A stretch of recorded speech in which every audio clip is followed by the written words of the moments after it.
саламатсыздар. Бүгінгі біздің НЗМ тұлғалары атты айдарына қош келдіңіздер.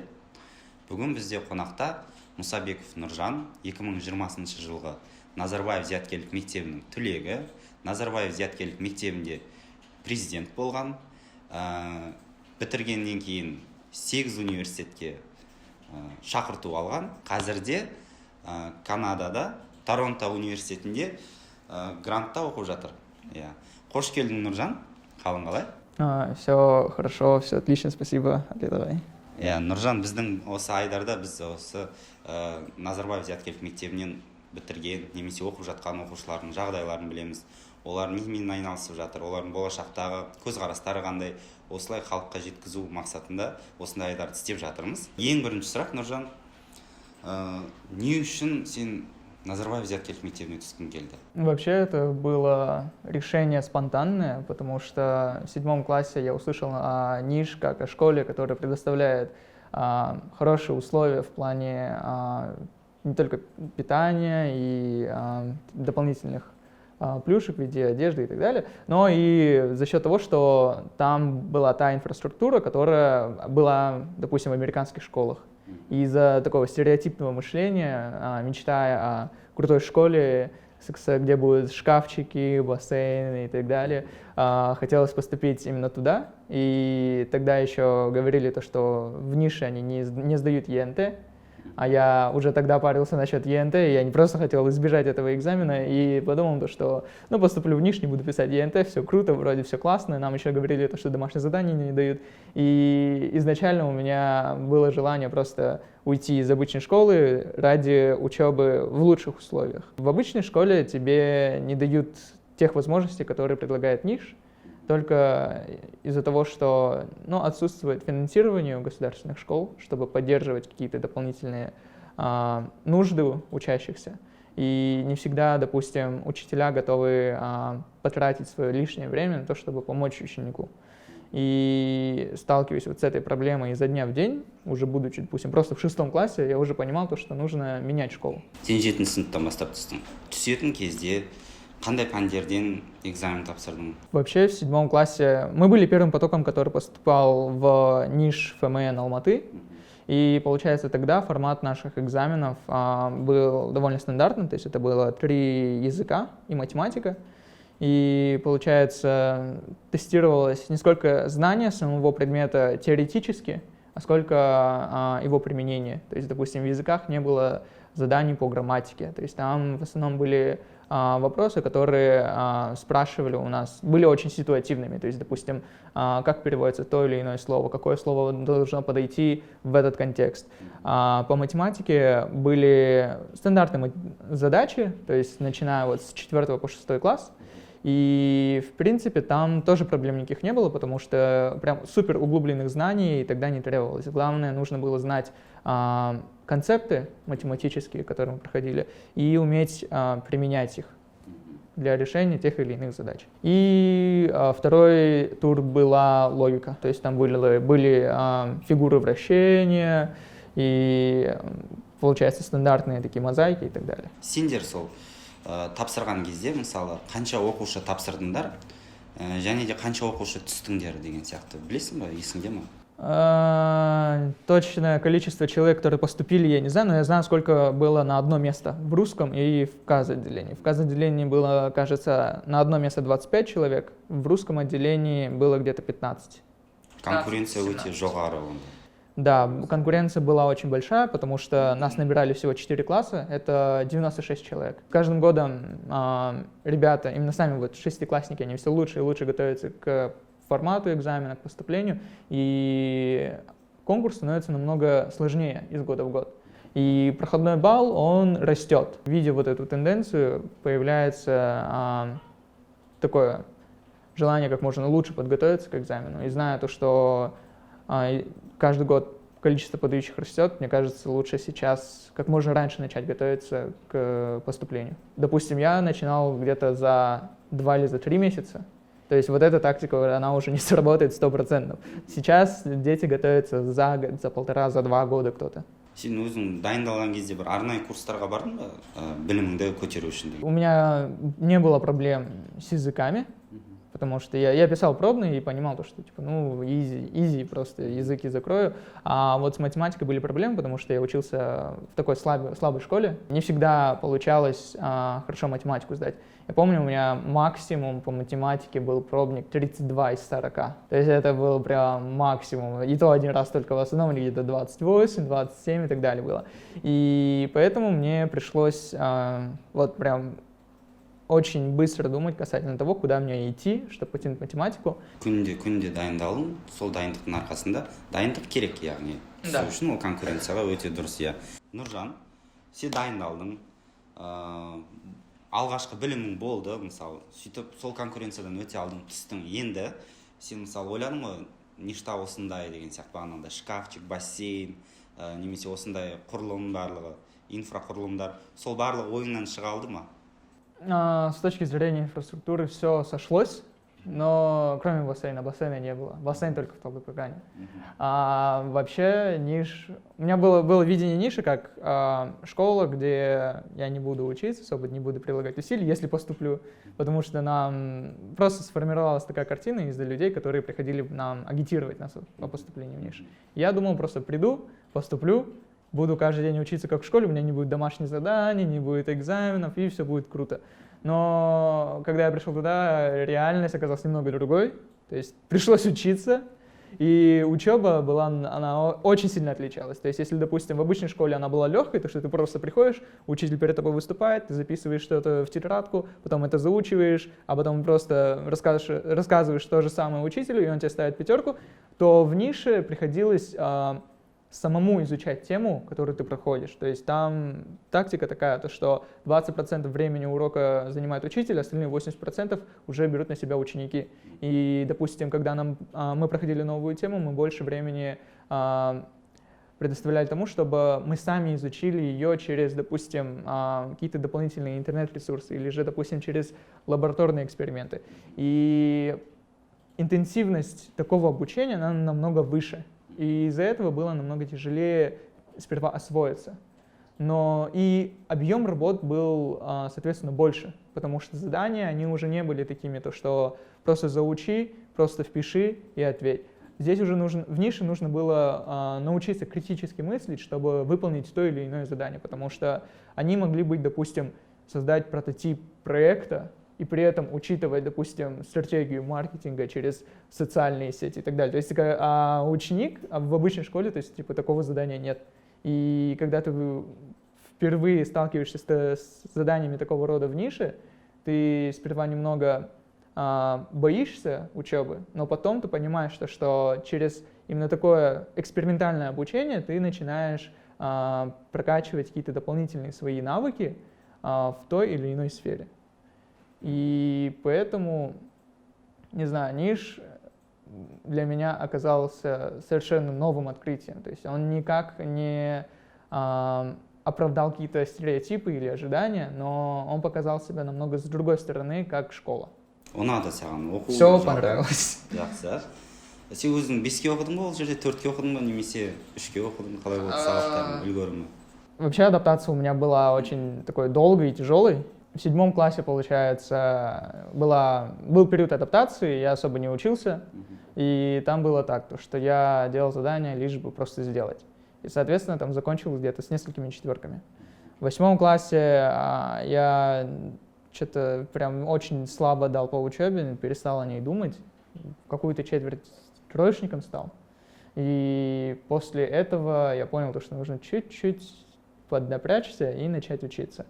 И вообще на тот момент я уже начал думать о поступлении за рубеж, и получается тогда большинство университетов, они рассматривали оценки, начиная с 9 класса. И соответственно, с 9 класса я начал больше уделять времени своим академическим требованиям и учебе. И с 9 класса начал уже как-то регулярно становиться отличником, и так продолжилось до выпуска, до 12 класса.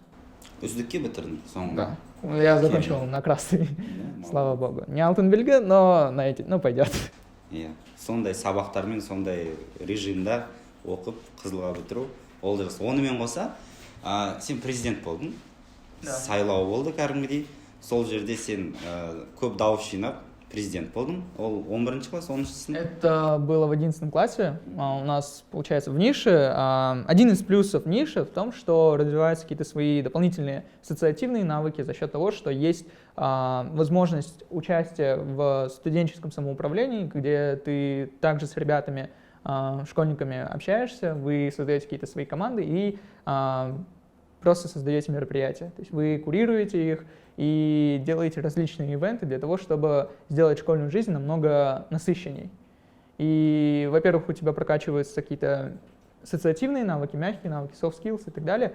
И, с другой стороны, ты начинаешь набираться какого-то обычного опыта, такого, скажем так, житейского опыта, который потом уже помогает, допустим, где-то на работе и так далее. И вот, и получается, в 11 классе я подался в президенты школы, выиграл, у меня было 62% электорат. И получается, у нас тогда еще было так, то, что была новая система выборов школьного президента, то, что было сперва несколько кандидатов, потом, это как в Штатах, то, что их же много сперва, а потом к концу их только двое остается. И у нас точно так же оказалось, то, что нас только двое, и получается, голоса разделились, вот, 62 у меня и остальное у второго кандидата. Қалай, сезім қалай болды президент болғаннан кейін? Вообще, с первое время чувствуешь эйфорию, то, что ты выиграл, и то, что, допустим, большее количество людей видит тебя как лидера школы. Но потом ты начинаешь понимать, то, что за этим всем есть огромная ответственность, то, что ты теперь являешься голосом ученика, и ты представляешь интересы всех школьников, не только, допустим, своего класса, но и вот с 7 по 12 класс все интересы вот этого, всех ребят, они возлагаются уже на тебя. И ты являешься человеком, который должен их защищать перед администрацией и так далее. И поэтому было немного сперва тяжело, но здесь больше мне помогла, наверное, моя команда. И вместе мы смогли сделать именно ту структуру самоуправления, которая органически, допустим, существовала в школе, то, что мы и могли администрации помочь где-то, и ребятам помочь. Сол президент болғанда, мысалы, командамен бірге бір мектептегі бір әлеуметтік немесе бір проблеманы бір шешкен моменттерің есінде ма? Я помню то, что наша школа, она очень либеральная сама по себе. То, что именно ценность демократии, свободы слова, свободы голоса, она очень ценится среди наших учеников. И когда нам поменяли директора, который пришел из другого, допустим, ниша, было очень сперва тяжело как-то работать, потому что у человека, который пришел из другой системы, свое видение того, как школа должна работать, как себя должны вести дети. И у детей, то есть свои какие-то ценности. И тогда был конфликт интересов, наверное, в том, что администрация хотела запретить использование, допустим, тех же смартфонов, а ученики не хотели отдавать свои смартфоны. И здесь пришлось самоуправлению как-то вступать в переговоры с двумя сторонами, искать какое-то решение. В итоге мы смогли прийти к тому решению, то, что если учитель, допустим, дает разрешение на использование телефона в своем кабинете, то тогда ребята могут спокойно пользоваться телефонами во время урока. И также мы выделили специальные зоны, где, допустим, нельзя пользоваться телефонами, допустим, библиотеки. Но в зонах, где рекреационных зонах, то есть, допустим, зимнего сада или, допустим, кабинета психолога, ребятам можно было пользоваться телефонами. Сондай нәтижеге жете алдыңдар. Да, и в итоге и обе стороны оказались довольны. Бұдан басқа да, мысалы, президенттіктен басқа сен мектеп қабырғасында бір жетістіктерің бар ма тағы да? Вообще их очень много, но, наверное, одним из самых таких выдающихся, помимо президентства, будет то, что я был председателем клуба ЮНЕСКО в нашей школе. И у нас открылся, получается, филиал клуба официальный, и это предоставило огромную возможность нашим ученикам развиваться не только, допустим, в естественных науках, но и в искусстве, потому что огромное количество проектов, которые предоставляются ЮНЕСКО, они очень сильно затрагивают сферу рисования, пения и так далее, то есть именно того, что входит в искусство.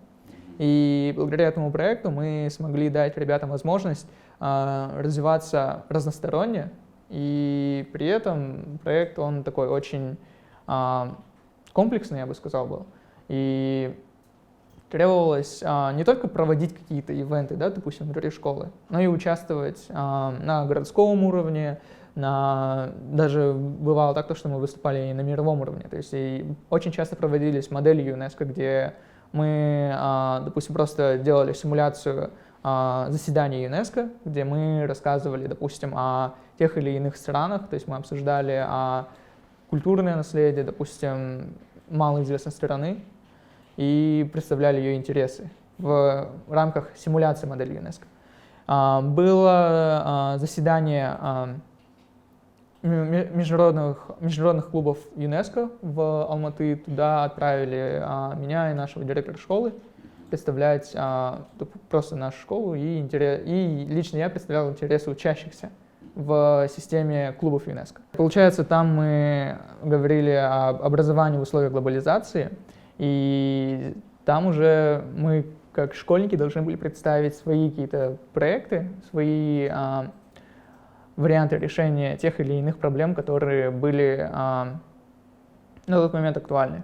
Яғни халықаралық ұйымның ЮНЕСКО деген мектеп қабырғасында мүшесі бола тұрып, халықаралық дәрежедегі бір әлеуметтік немесе басқа да саладағы мәселелерді талқыладыңдар.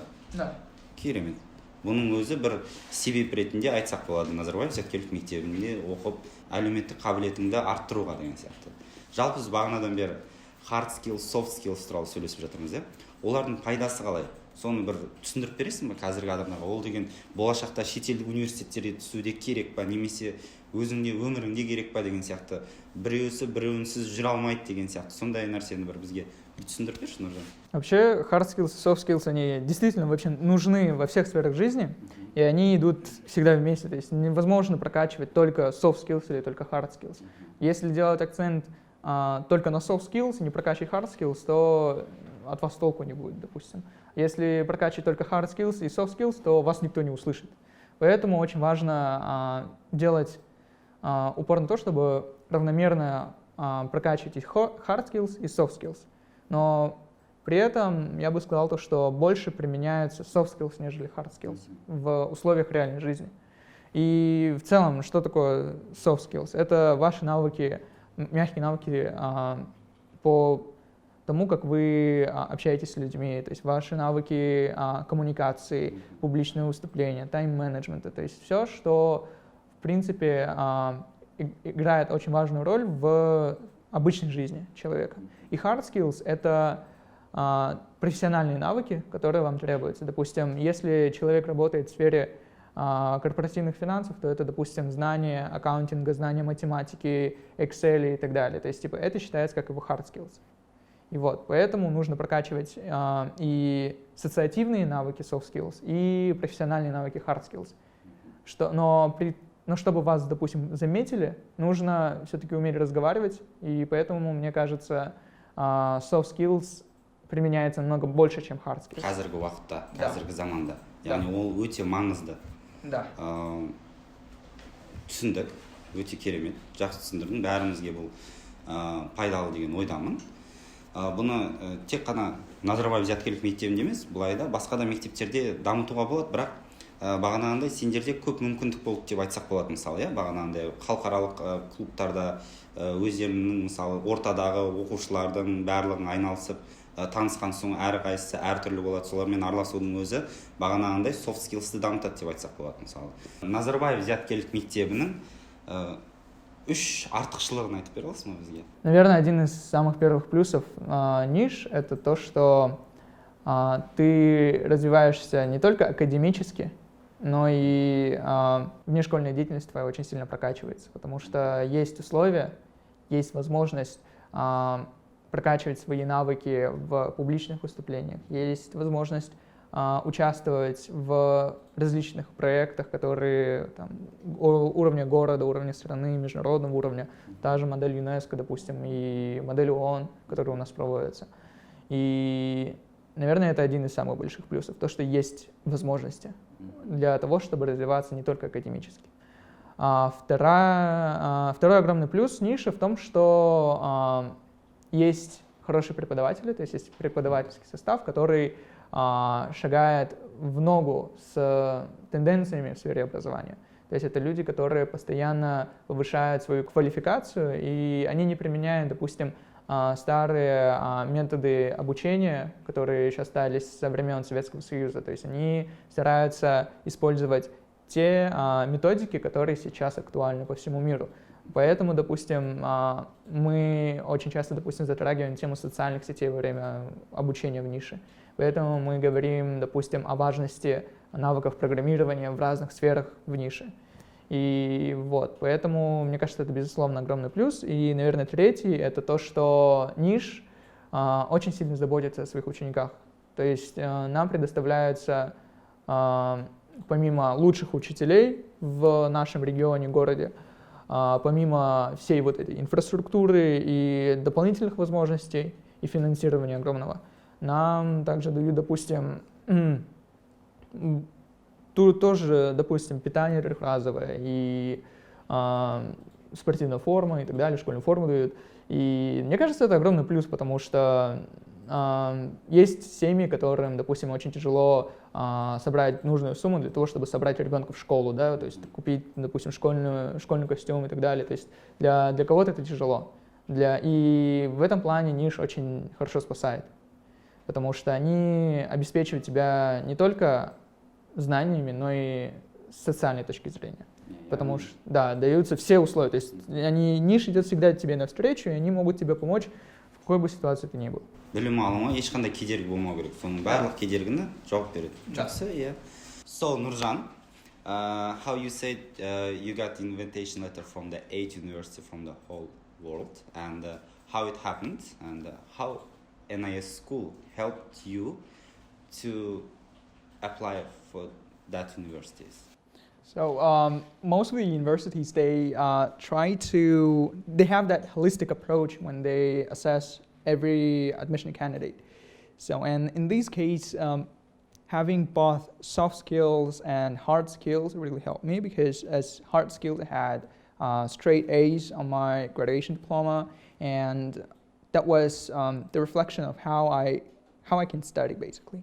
And my soft skills were my projects and my other extracurricular activities that showed how I can develop myself as a person. And I think that both hard skills and soft skills, they really helped me in this case. And but everything was because of NIS, because they provided me with all needed resources. They gave me opportunity to embrace myself as a school leader. Could you tell us what is your major right now, and what's your plan for future? We know that anyway NIS is the governmental school. Do you have some plans to help your government in the future? You want to be maybe businessman for yourself? So basically, currently I'm studying commerce. So it's basically a business degree at the University of Toronto. And I plan to specialize in finance or accounting, because I think this is the sphere that Kazakhstan has to be developed. That we need to develop these spheres in Kazakhstan, and I kind of love it because I already had an internship at KPMG. So I think that I would strive more towards corporate finance sphere. But I also plan to take a minor in education.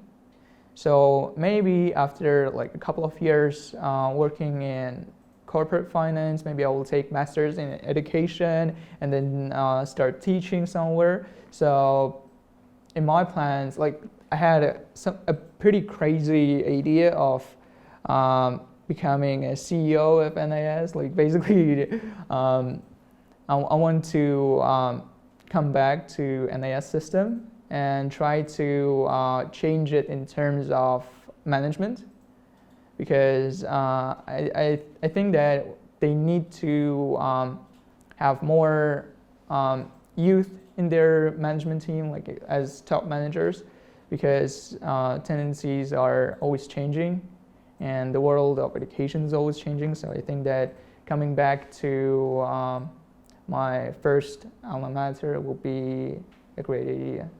Like, but it will be like approximately like when I will be like 40, I guess. Okay. But like when I will have sufficient amount of experience to have a good position at NAS. We wish you good luck, and we know that you can do that. And I also know that you're already doing something that in social life right now. Yes. So you are helping for students, not only for NIS students, for everybody. Yeah. What are you doing right now? So we currently have a project called Barat. It's a project that was dedicated. Like we are doing a lot of school counseling for high school students in Kazakhstan and basically in post-Soviet countries.